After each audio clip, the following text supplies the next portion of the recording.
inside the admissions office, your one-stop shop for expert advice on the smart way to get in.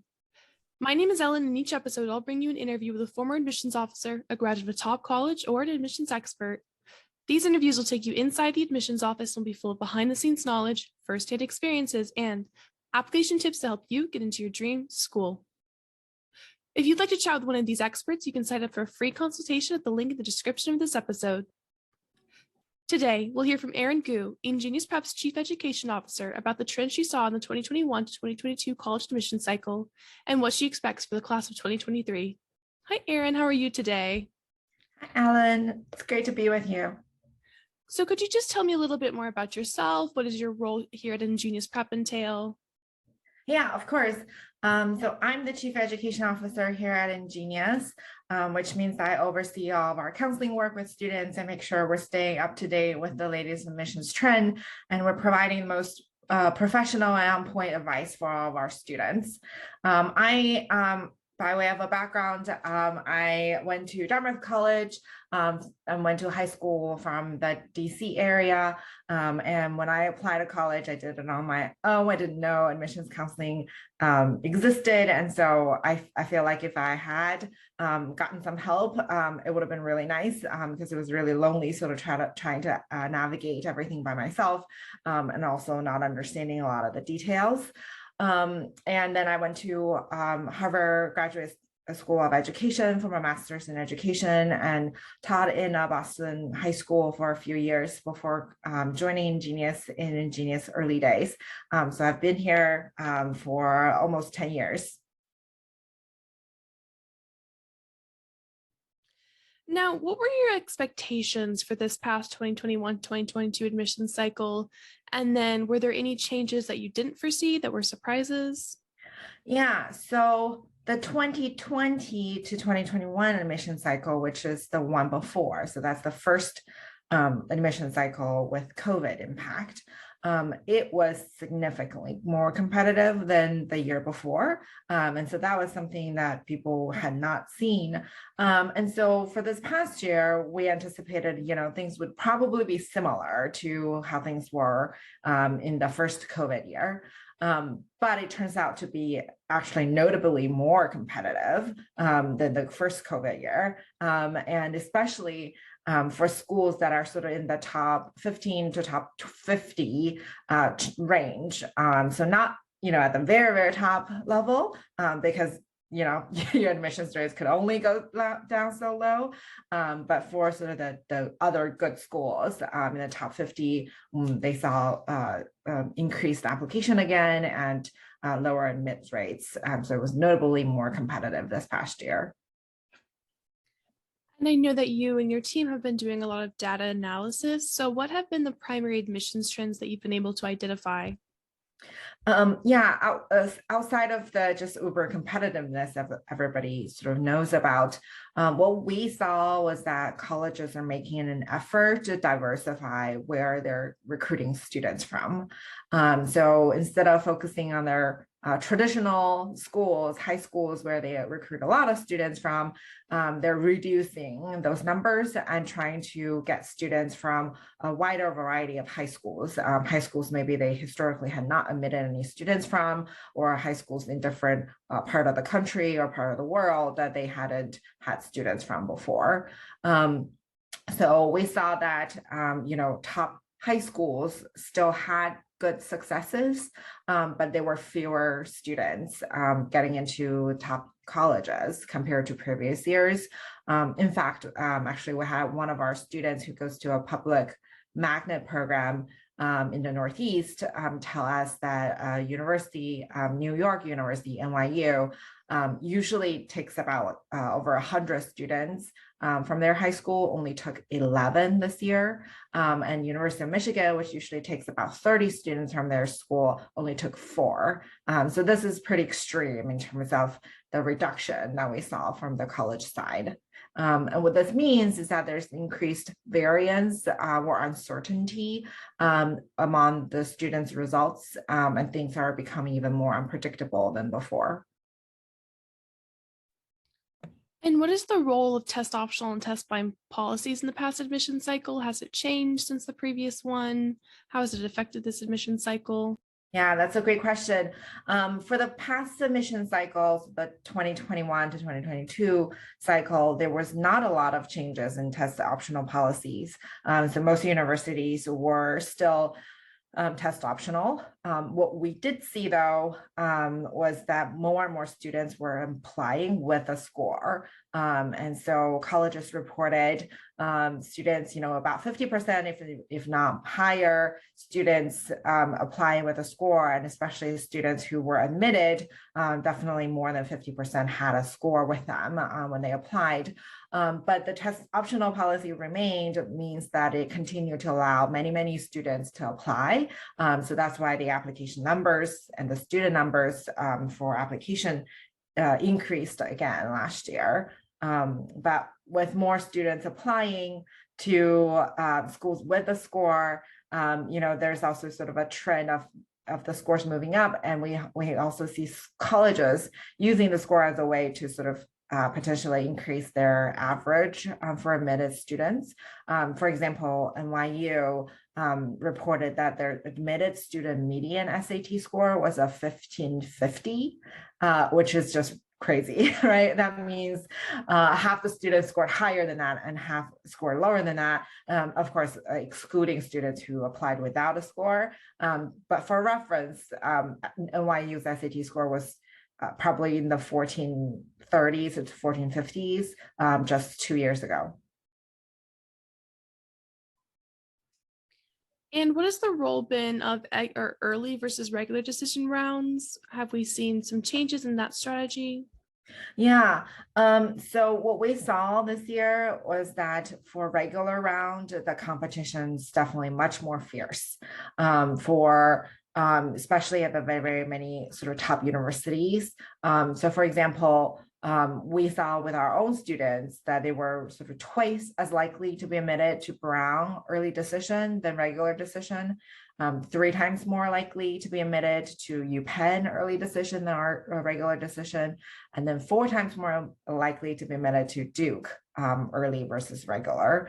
And University of Chicago, which has always sort of recruited a lot of their students from their early decision rounds, so both round 1 and round 2, probably recruited maybe, we're guessing, about 90% of their class through early decision 1 or early decision 2, which means that there was really no chance to be admitted via a regular decision at U Chicago. So what this means is that if students are hoping for one of these schools, or they're aiming for one of these schools, or this is like one of their dream schools, then they really shouldn't miss the chance to apply early decision.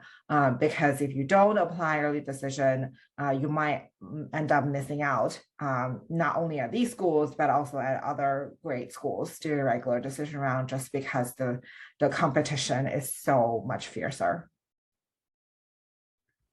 And strategically, how do students decide if the early decision school they're applying to is a good choice versus if it's way too much of a reach and they're kind of wasting the opportunity? Yeah, so that's a great question. I think that is one that every student struggles with. I think there are a couple of different things to keep in mind. So one is to make sure that you really understand your own strengths and weaknesses in this process. So trying to be objective as possible, or getting feedback from others, people who are experts and professionals who have seen a lot of students who can offer insights into your relatively competitiveness. And then second, you want to make sure you're not wasting the opportunity by aiming too high. So a student who might get into a school early decision, maybe to Emory, ends up choosing to try early decision to Cornell. They don't get in, and then they apply to Emory regular decision. They probably don't get in either. But if they had applied to early decision to Emory, they would have gotten in, right? So we see that among our students with similar profiles make different choices for their early decision schools, they end up at different places in the end. So it is really important to choose wisely. Obviously, early decision is binding, so you want to make sure you're happy with the choice if you were admitted. So we don't want you to apply to a school that you're going to be unhappy at. But at the same time, it is really important to not sort of aim too high and sort of waste the opportunity, especially if there are specific things about your profile that would make you unqualified, especially, academic records. If you have grades that just aren't going to be competitive at those top colleges, then it's going to be really, really hard. And it would be more like a wasted opportunity if you were to apply. And we know that some majors are more competitive than others for students to apply to. Is that another trend that you saw this year? Are there specific majors that have been even more competitive for students to apply to? Yeah, this is something we analyzed with our data, with our students. We wanted to see exactly that. So what we did see is that there are some majors that are notably more competitive. So the first one is computer science. Computer science is hands down the most competitive major out of all the options, and students who apply through this major need to have so much more profile, higher profile to get into the same caliber of school. The second major that is also a little bit more competitive is pre-med, public health, biology. It's also very competitive, not as bad as computer science, but they are also looking for students who are really, really top notch. And so students applying for those majors, right? If you are dead set on pursuing those majors in college, it's better to adjust your school list or expand them accordingly so that you have more options. So for example, if we had like two students with the same exact profile, right? Everything is the same. One applying to CS major and one is not. The CS student would get into fewer places and would not have as many successes as the non-CS student. And that's just a fact of the landscape. It's hard to imagine that it could get even more competitive. I mean, considering that Harvard has like a 3% acceptance rates. But do you think there's still room for those acceptance rates to drop? Do you think it'll be some level of comfort? Yeah. So it's hard to predict 100%. I think at the very top schools, you probably will see similar numbers for next year, right? Because it's really hard to get much lower than 3%, but it's possible because we are now in a sort of a vicious cycle, I would say, because there is an increased uncertainty on the results. Students and families are compensating for that by diversifying where they're applying to. So, our students a couple years ago used to apply to about 10 schools with us and on their own, right? In total, they apply about 10 schools and they were good with that. And they got enough offers in the end to choose from. But now our students are all asking us to help them with 15, maybe even 20 schools. So they're increasing the number of schools that they're applying to, which means that there's more applications at every institution, which then further drives down the acceptance rates. So yeah, we don't know when that cycle is going to stop, but it is definitely possible for rates to continue to drop at especially particular institutions. Have you noticed admissions trends specific to, for example, the Coalition app, the Common app, specific to like the top 10, the Ivies, the top 30? Are there some distinctions between the admissions trends in these different groupings? Yeah, it's a great question. We didn't see any differences between the format of the application. So Common App versus Coalition didn't seem to have played a role. In terms of the tiers of schools, we did look at a few different factors because we were curious to see how they influence results at the top. And what we saw was at top 10 to top 20 schools, factors like student citizenship status, because we work with a lot of domestic students, but also international students, and students who are studying in the US versus abroad tended to have more of a role in the results at the top 10 to 20 schools. And and increase of the impact of these factors, though, does decrease as you move down to sort of the top 50 schools. It seems like those schools are much more friendly, and these factors matter less. So that's a trend we saw. And there'll be a lot of changes regarding the UCs as well. Could you kind of explain to everyone what those changes are? Yes, so the University of California system are mandated by their state policies to increase the in-state student population on their campuses, which means that they're decreasing their out-of-state and international student on their campuses, effective this upcoming admission cycle.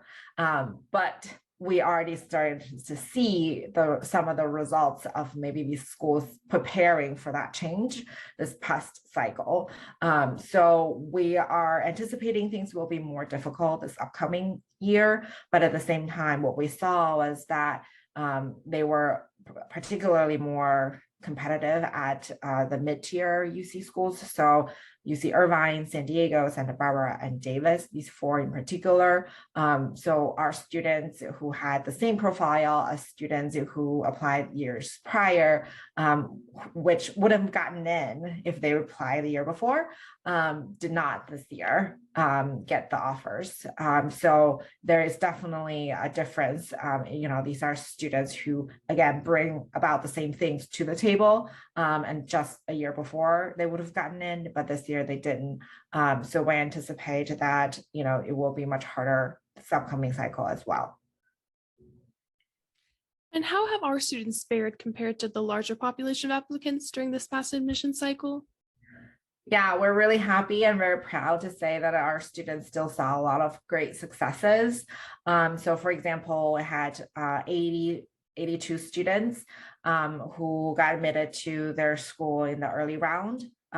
So that includes, the REA schools like Harvard, Yale, Princeton, Stanford, as well as MIT and Caltech, and then of course all of the early decision 1 and early decision 2 schools. We had, almost 50 students get offers from Ivy League schools, and we had more than 200 students get offers from top 30 schools. So these are all really great results, which we're really proud of. And these students are very happy with where they're going to and excited for where they're ending up in the fall. And are there specific admissions trends that we've seen for international students? Yes, so international student, there are two things about that. So most universities have not significantly changed their international student recruitment overall. There does seem to be a little bit of a shift maybe within the international geopolitical sphere, some shifts away from maybe China in particular. Big students from China, they're admitting fewer, maybe 10%, 10 to 20% fewer students. For the UCs, obviously, they're going to be impacted because they're reducing overall international students overall. And so it is more competitive for international students. So that is something that we're seeing, but that's always been the case, right? Things are always more competitive for international students because at these colleges, they're looking at, maybe 10 to 15, maybe maximum of 20% of their student population to be international students, which means, the vast majority, 80–90% of the students are domestic students. Looking forward into the 2022-2023 admission cycle, what is your forecast? What trends do you think are here to stay? Which ones are going to start dissipating? Maybe they'll even disappear? Yeah, so we do think that the application numbers will continue, and they'll probably continue to rise slowly. So along with that, admissions rates will drop.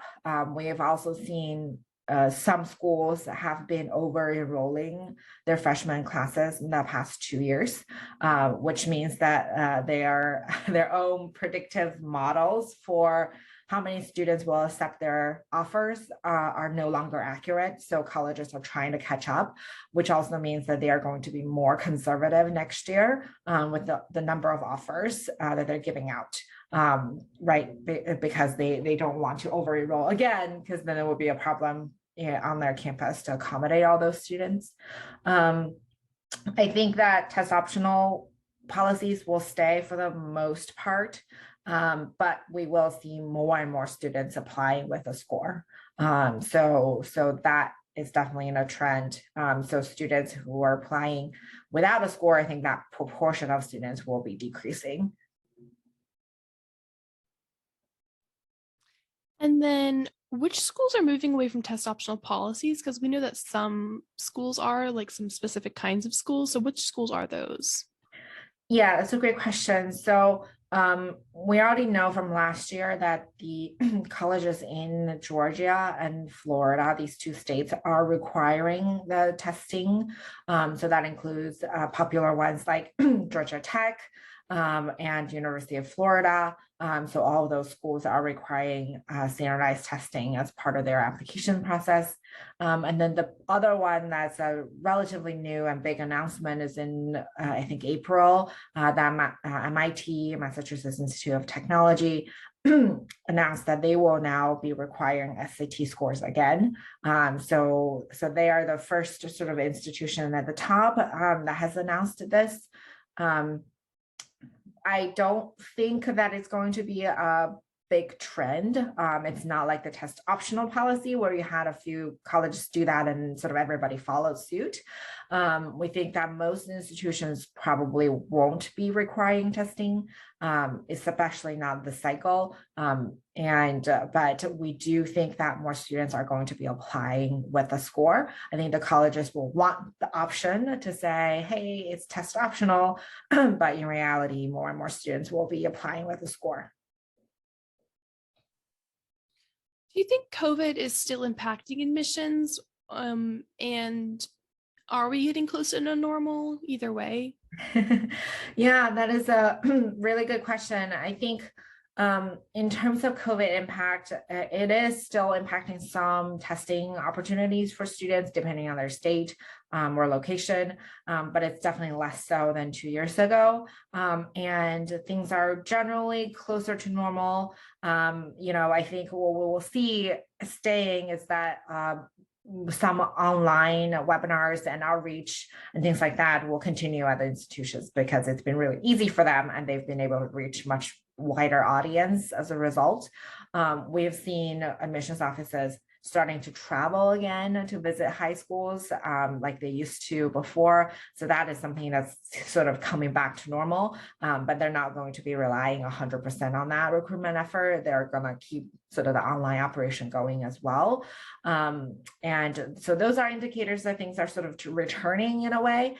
But in terms of statistics and the data, we don't think that admissions competitiveness is returning to 2019. I think that era has passed and we're moving forward. And again, as I mentioned, colleges are also trying to figure out their predictive models of how many offers they need to give out in order to enroll their class. With all this uncertainty and this increased competitiveness, how do you recommend that students adjust their application strategy, including their school list, so that they are just taking a little bit less risks? Yeah, that's a really great question. I think we mentioned, the advantage of applying early to a school that is both a really exciting option for you, but also potentially an option that is somewhat within reach, right? You don't want to lose your best shot at a place that you really have no chance at. And really understanding your own sort of strengths and weaknesses, be as objective as possible, understand your competition, especially if you're going to a really competitive, high quality high school with the trend of colleges potentially admitting fewer students from those schools. It's important that you understand who you're competing against and your classmates. And do your due diligence and research, right? You basically, at the end of the day, you're making an argument to the school to say why both you and the school are the perfect match for each other. And so you kind of need to have points to be made there, right, for making your argument so that you can convince the admissions committee that you are going to contribute positively to their campus and that you and their campus is sort of the best match possible. We totally understand though that some students just want to give a top school a try, right? Even though they know that they don't really have a good shot at it. We would recommend that, if that's the case, then to really think about whether you want to apply early versus regular, right? Regular decision, you can still apply to that school as well. And especially at the very, very top, like the Stanford, there's really not a whole lot of a difference between applying REA versus regular decision. So that's something to think about. But I would say, like, generally admissions is not like shoot for the moon. If you miss, you'll land among the stars, unfortunately. It's more like shoot for the moon and you might really just fall back down to earth. And so there's not much that's catching you in between. And so, to continue the analogy, I guess, maybe it's better to aim for the Kármán line, I think it's called, the space line, so the line above the earth where it separates through the earth atmosphere and the outer space. So, aim for that. And then you might just get into outer space like Jeff Bezos did on his Blue Origin flight last year. So something to think about, making sure that you really understand. You don't want to underestimate yourself. You don't want to overestimate yourself. So really accurate evaluation of all the things that you are bringing to the table, understanding which parts are your own strength and which parts you want to sort of bring out and make sure it shines in your application is going to be really, really important. And do you have any other final words of wisdom for students, their families, for college counselors?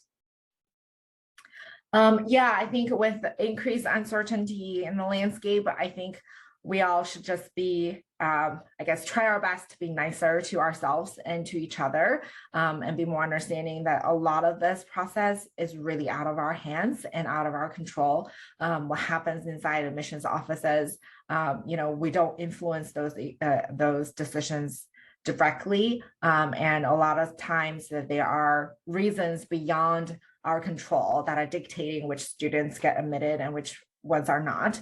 And so it is not fair, especially for students, to think about the results as a way to measure who they are as people, and as a way to understand their value, because everybody brings something great to the table. And just because one particular school or two particular schools didn't admit you this cycle does not mean you're a bad person, or that all of the efforts that you've put in over the years are totally gone to waste, because you are still a great student, and that your sort of learning and knowledge and skills are going to be with you the rest of your life. And for somebody as old as me, quote unquote, to say that college is really only just sort of the beginning of the rest of your life. And we know people who go to great colleges who end up not having a very happy life, and people who do the opposite, right? And maybe they didn't start at the very top, but end up at a really good place later in life. It really it's a long game. So give yourself a little bit more patience, and then also us, each other, right? So students and families, and also college counselors. I think just a little bit of grace all around would help us get through these uncertainty together. Thank you so much for joining us today, Erin. I'm sure our listeners appreciate your insight into the 2021 to 2022 college admissions cycle. For more information, check out our blog linked in the episode description. If you have any questions or would like to request a topic for a future episode, go ahead and give us a follow and send us a message on social media with the hashtag #InsideAdmissions. That's all for now. Thank you for listening, and I hope you'll join me next time as we continue our journey inside the admissions office.